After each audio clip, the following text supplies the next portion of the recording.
Hari itu aku berjumpa dengannya. Aku ingat dia menunjukkan pukul 11 malam saat aku tak sengaja bertemu dengan perempuan itu di depan toko buku tua yang sudah tutup. Hujan yang tiba-tiba turun dalam perjalanan pulang membuatku terpaksa berteduh di teras toko itu. Aku dan dia berteduh menunggu hujan yang tak kunjung reda. Hampir setengah jam berlalu dan hujan semakin deras. Rasanya aku ingin berlari saja. Masa bodoh kebasahan. Tapi sayangnya aku sedang membawa barang-barang yang tidak boleh terkena air. Laptop, buku, handphone, dan rokok. Tapi perempuan yang berteduh di sebelahku sudah basah kuyup. Kenapa dia tak melanjutkan perjalanannya saja jika sudah terlanjur basah? Kulihat ada motor metik terparkir persis di depannya. Dia berdiri menunduk dan menggigil, dan wajahnya tersamar oleh rambutnya yang basah. Kulihat lagi, kok kepalanya menunduk terus ya? Apa yang sedang dia pikirkan?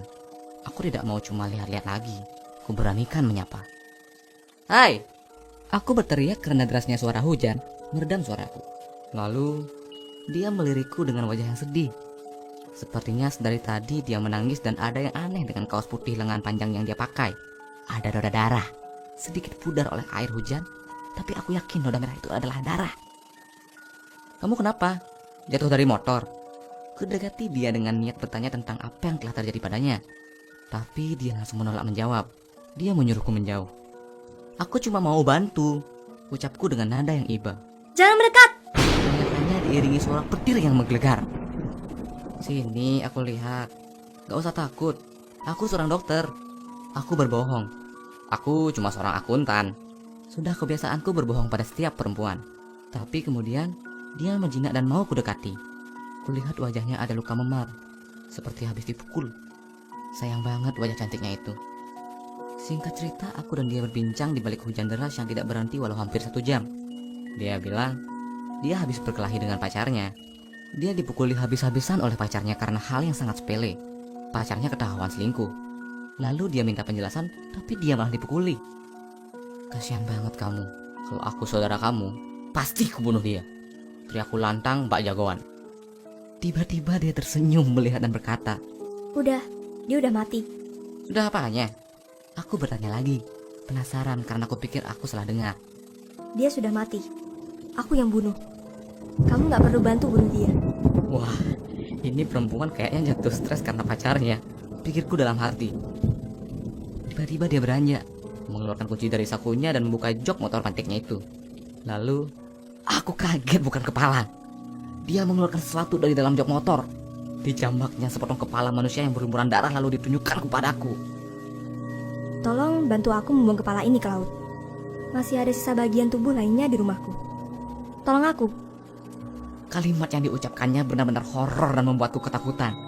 Tanpa pikir panjang, persetan dengan hujan, persetan dengan barang-barang bawaanku. Tas, laptop, handphone, dan rokok sebungkus yang baru kuhisap 1 batang tadi sore, kutinggalkan begitu saja. Aku lari secepat mungkin pulang ke rumah. Sesampainya di rumah, aku dobrak saja pintu rumah karena kuncinya tertinggal di tas. Begitu ketakutannya aku seperti melihat hantu. Aku benar-benar sangat takut. Kok ada perempuan cantik memutilasi pacarnya? Malamnya apes. Keesokan harinya aku bangun telat. Aku kesiangan karena susah tidur akibat kejadian itu. Kupikir lebih baik tidak masuk kerja hari ini. Aku tidak keluar rumah. Aku masih parno. Main game seharian mungkin bisa bikin pikiran tenang. Sampai petang tiba, sewaktu aku asik main game, terdengar suara seseorang mengetuk pintu. Paket. Teriak seorang di balik pintu. Seorang kurir memberiku sebuah kotak yang entah isinya apa dan siapa yang mengirimnya. Kulihat nama si pengirimnya, Nurmala. Wah, cewek nih yang ngirim. Tapi siapa dia? Isi kotak ini apa ya? Tanya aku dalam hati. Alangkah kagetnya begitu kubuka kotak itu. Isinya adalah tas, laptop, handphone, dan rokok yang kutinggal di toko itu kemarin malam. Sial, perempuan itu yang mengirimnya. Dia tahu alamat rumahku. Gumamku ketakutan. Paket! Teriak seseorang lagi dari luar. Ada kurir lagi nih yang kedua. Waktu kubuka, ternyata kurirnya perempuan. Dia memberikanku sebuah kotak lagi. Kemudian, aku lihat si kurir perempuan ini langsung pergi, tanpa berkata apapun. Wajahnya tidak kelihatan. Dia tertunduk dan memakai topi. Wah, jangan-jangan. Perlahan kulihat kotak itu. ukurannya lebih besar dari kotak yang pertama. Saat kubuka, ternyata isinya adalah potongan tangan, kaki, badan, dan usus yang berserakan darah di dalam kotak. Terselip secari kertas di dalamnya yang bertuliskan